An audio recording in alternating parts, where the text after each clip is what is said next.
Welcome to Storytelling.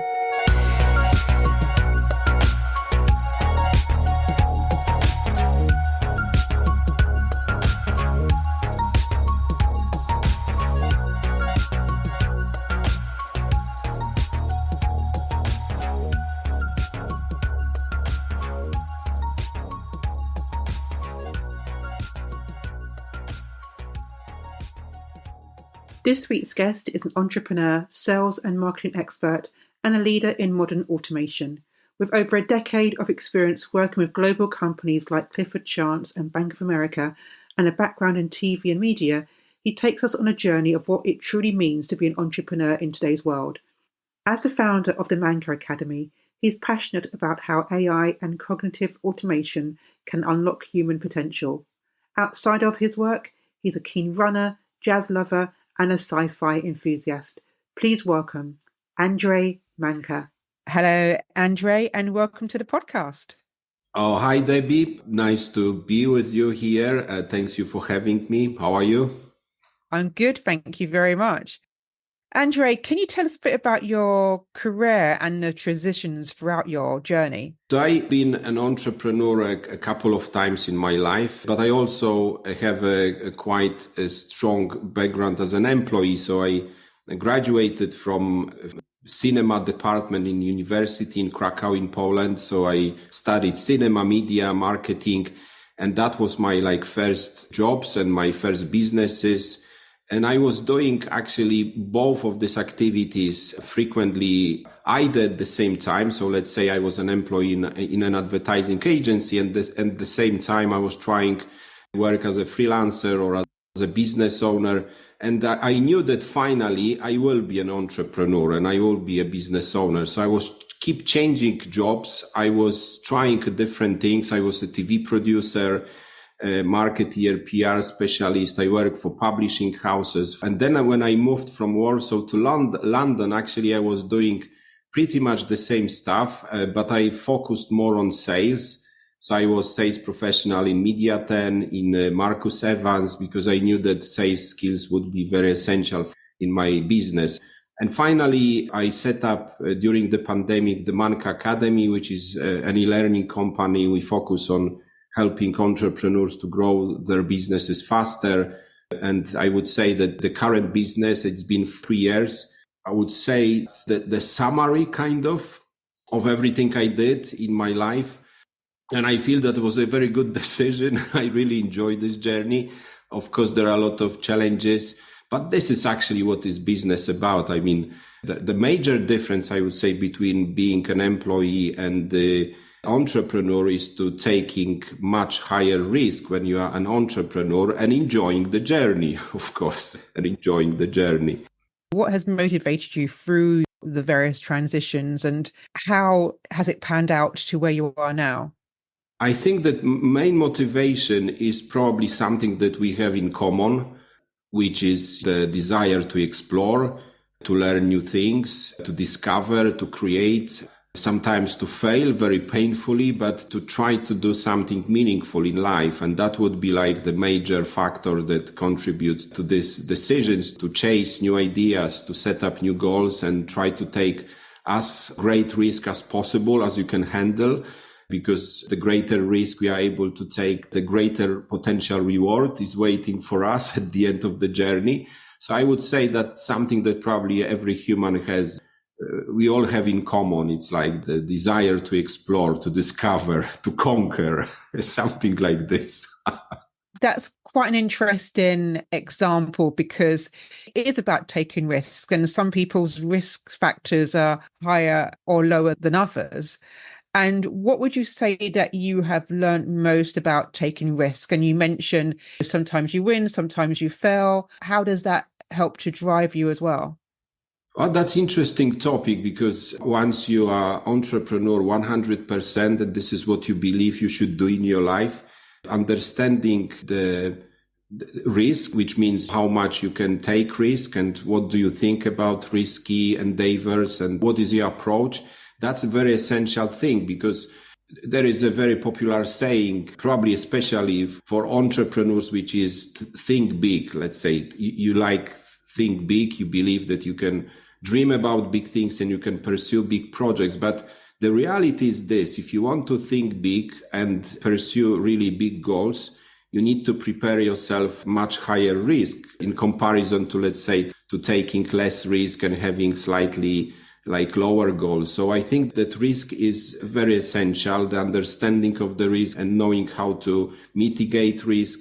So I would say that being an entrepreneur is like using an airplane metaphor. You need to have two engines, something like this. The first is your technical skills. So let's say, in my case, that would be running any learning company. That would be ability to write content, to record videos, to know how IT things works, online marketing and this kind of stuff, how to manage your team. But the second set of skills, sometimes I would say, is even more important because it's about taking risk, about working under pressure. It's about being able to persist in face of sometimes absolutely horrible obstacles, something that looks like the end of the world, and so it's like working under pressure and also being happy, enjoy the journey, finding the reason to just enjoy your life, enjoy your decisions, even if you know that some of the things, if they don't work, decisions you make, that could be a very painful results of your, let's say, wrong decisions. But I would say this is the price we need to all pay, probably, if you want to achieve some meaningful goals in life. So you talked about enjoying the journey, particularly during those challenging aspects of being an entrepreneur. How do you stay positive? Well, there are a couple of strategies you can try, I believe. I've got of course, plenty of my own tested strategies and tactics that I use regardless of the situation. So I think that probably the first strategy, maybe the most essential strategy in everyone's life, if someone wants to be happy, is probably to have the same set of rules in any situation. So let's say whether I doing well and everything goes in the right direction and I experience only a great fruits of my decisions and everything looks very promising, or if everything looks like it's against me, there is failure after failure, I'm afraid of paying my bills, have no idea actually where I'm going to because there are so many factors and so many things that you need to take into account. So it's actually impossible to make a good decision. The uncertainty is so horrible, but it's good to regardless of the situations, to keep the same mindset. It's to be very stable, and that would be the number one rule, I would say, to trust that everything will be fine. To tell yourself positive stories. We have so many stories around. We can find it in books, in movies, in our own experience. It's good to make some kind of selections of things we tell ourselves every day and how we interpret reality. Are there any specific challenges that you have personally had to overcome that you want to share? Oh, yes. I mean, as a business owner, I face challenges pretty much every day. So let's say sales isn't high enough. There are some issues with your team because someone didn't deliver what they promised. There is a problem with customers because suddenly someone complained and you wasn't even aware that something didn't work. There are challenges related to marketing, let's say. So you thought that you would attract again the same amount of customers, but it didn't work this time. So the more you want from life, the more you want from business, the greatest challenges you will have to overcome. And I would say that you need to probably, this is what I found very interesting, we need to find a beauty in overcoming challenges. Something like this, it's like, so we've got a lot of descriptions of this life strategy. Sometimes we say that when I want to grow, I need to go out of my comfort zone. So actually, if I believe that the only way for me to grow is to go out of my comfort zone, it means actually that I need to sometimes even consciously embrace all kinds of obstacles that I see. I shouldn't run from them. I should treat them as these blessings in disguise. So whenever I'm able through difficult situations and see that things finally worked in a positive way, that's a great lesson for me. And then I start seeing all kinds of obstacles as as a sometimes literally blessings, literally blessings. So I look forward obstacles, I look forward problems, because that's what is the entrepreneur main task, to find solutions for problems. We've got millions of problems, and a good entrepreneur is someone who is focused on finding solutions. We're focused on finding solutions, but when we actually find those solutions and things are working really well, how do you celebrate that? And how do you recognize those moments? Yes, I dance. Sometimes I sing, I run. I'm a runner anyway. I've run 2 marathons so far and a few half marathons. Before, it was a time when I celebrated with a couple of drinks in a pub with my friends, but then I decided to change my lifestyle and be, first of all, most productive, be more productive, be more disciplined. And now I try to use this kind of different ways of celebrating, but definitely I always try to celebrate successes. However, the thing is that, life is a process, as we all know, business as well.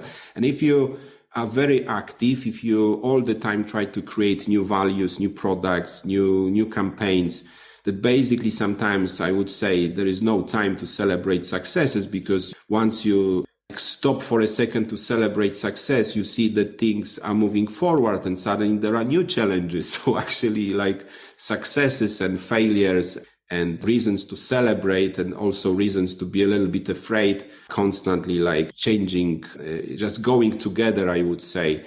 I just try to enjoy life in general, regardless of the situation. It's like I try to remember that life can have a deep meaning anyway, and you can celebrate just life itself.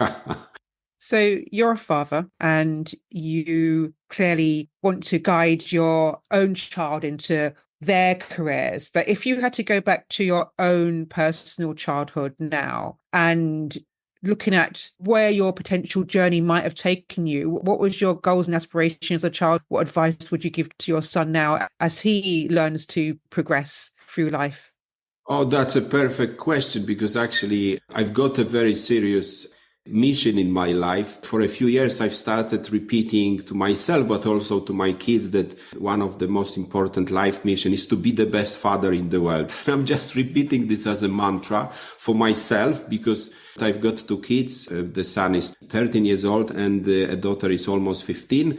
So, this is the moment when you realize that kids will bring a lot of joy to your life, which is my reality, but also there are a lot of challenges because they are pre-teenagers and they behave sometimes we all know how these guys can behave.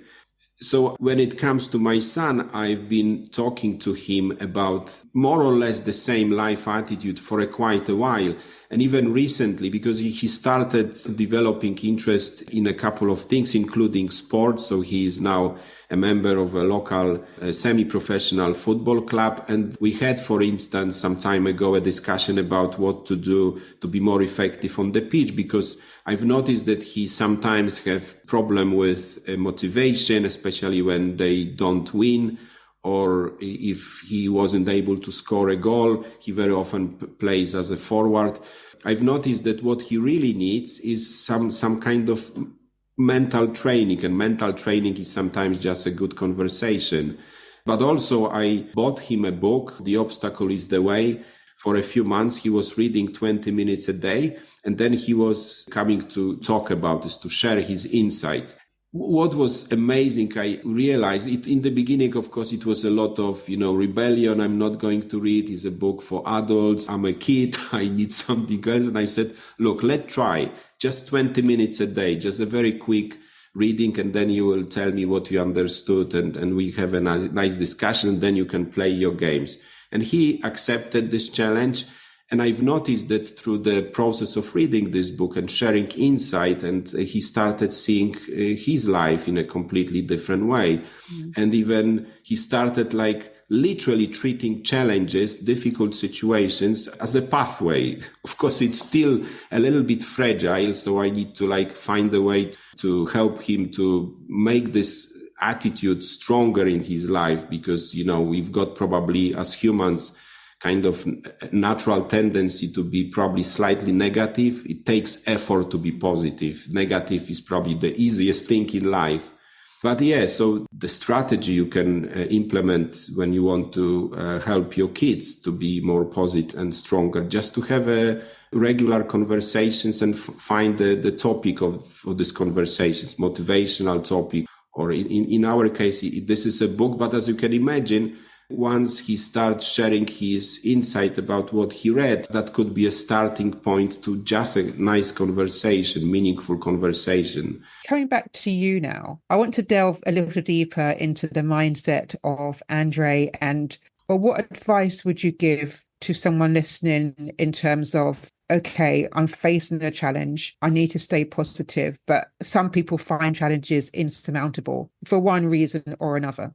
There is no easy answer for this question, because I think it all depends on your worldview and on your values. So most of the things we do in our life stem from our values. I think the first thing we need to always very carefully examine is what is my underlying values, what I believe is life about, what is the meaning of life, what is the purpose of everything that happens in my life and just in general. My life is full of different experiences when it comes to experimenting, I would say, with different worldviews. So I was, for instance, a big fan of postmodernism. So postmodernism, especially during my studies, so postmodernism is more or less about challenging any traditional set of values. And the main idea is that there is the ultimate truth, something like this. We can experiment with anything we want, because if there is any eternal values or anything that is durable, then actually everything is permitted. Mm-hmm. You can interpret, of course, different types of postmodern activities in a different way, but more or less that the general atmosphere of this movement.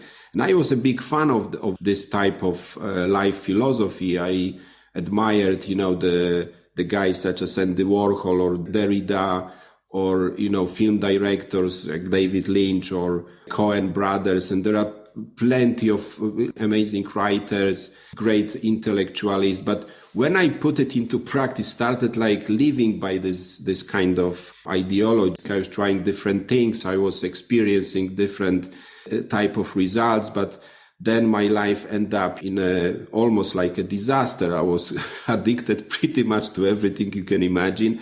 I was doing well as a professional, living in Warsaw. It was exciting time in Poland when we started economical transition, and the growth was very rapid, and it was plenty of possibilities. But then I end up in a horrible situations, and I've got also experience of being atheist. So I am a big admirer of guys such as Christopher Hitchens or Richard Dawkins or Sam Harris.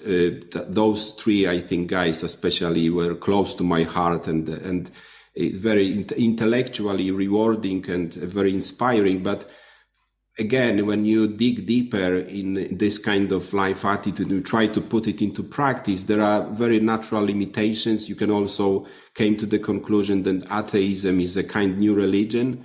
They also have a lot of, dogmas and assumptions that are not yet proved. But so science is a kind of God, there is not that simple. But so I've tried a lot of things.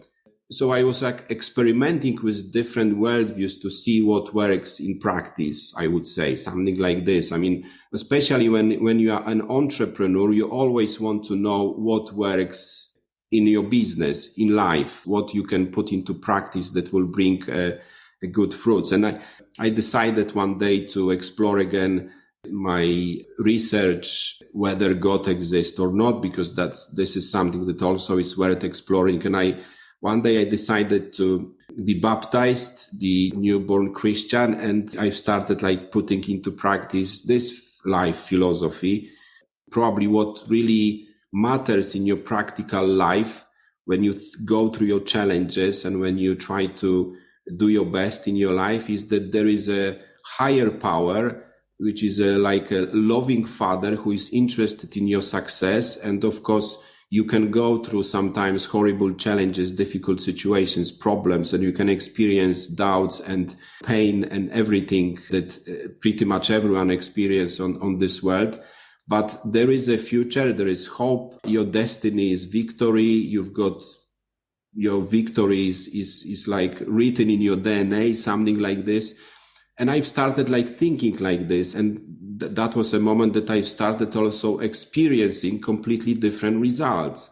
Mm-hmm. Because if you believe that your life will end up with a happy end, like in a Hollywood movie, you act in a completely different like level of energy. There is no such power that can stop you. Literally, if you believe in such scenario for your life, then you will be acting probably in a completely different way. And that was a moment when I get rid of all my addictions, like within a year. I get rid of my probably quite natural inclination to being depressed, to be a little bit pessimistic and this kind of stuff. And I found myself in a completely different level of energy. And from that moment, even if I still experience a lot of challenges, probably like everyone, and horrible life events, I learned how to be happy and positive, and it works. I mean, I don't suffer from, let's say, like sleepless night. Occasionally, yes, but like most of the time, I sleep well. I'm doing well. Whenever there is a challenge, I simply believe that I will find the solution. There is a solution. There is a plenty of solutions available. I just need to do my best, something like this. And of course, perhaps not everyone is interested in a like spiritual journey. So I was thinking about how this kind of approach could be helpful for those who perhaps don't like the idea that there is a God. I think that probably it's enough on this very practical level to believe that there is certain value or certain idea, just much bigger than yourself, that it's worth living. So let's say if you believe that, I don't know, you are just, one day you can came to the conclusion that kids don't deserve to be poor or in a very bad position. And you finally find yourself in a mission, in a life mission or your business mission to help these kids, let's say, to develop their skills, and whether they are from poor background or like even criminal background, you create a project that will give them a bright future. Mm-hmm. And if you've got such mission, if you believe that that's almost like eternal value to help others to achieve great things in their lives, and develop their full potential, this is also something that can make your life very good life, happy life, because you believe in something that is greater than yourself, something like this. So belief systems and just those values that are set in stone, particularly from a young age, are really important to us. Andrzej, can you tell us a bit more about the Manka project? What are you hoping to achieve with it? So our mission is to help entrepreneurs to grow their businesses 2-3 times faster. And the reason that we focus on entrepreneurs, and the second group would be people with entrepreneurial spirit, which means those who dream about their businesses, but they haven't yet started. So it's like they are in a transition period. Personally, I believe that being an entrepreneur is the best thing that can happen to you in your life, because this is the moment that you can develop, sometimes I would say even discover your skills and your abilities and your talents that you wouldn't be able to discover if you haven't tried, this way of life.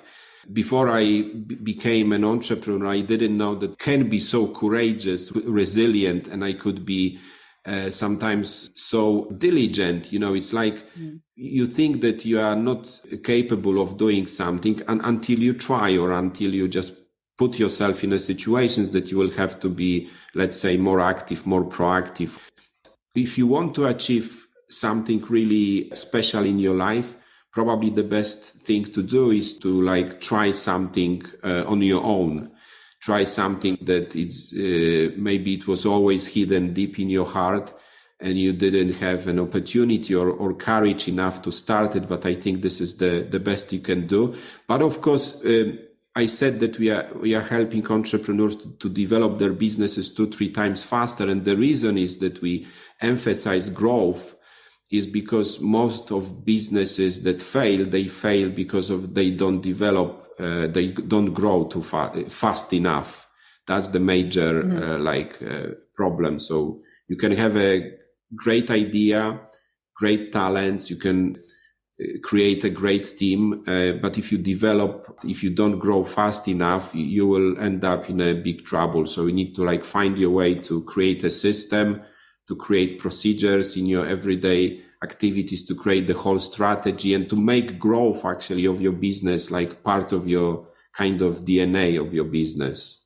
Andrzej, you have shared some very important insights with us, and I just want to thank you for that, and also thank you for being a guest on this podcast. Yeah, thanks a lot. That was a great pleasure to talk to you, and I hope that will be a few more opportunities in the future. If you would like further details about Andrzej, then please follow links in the show notes.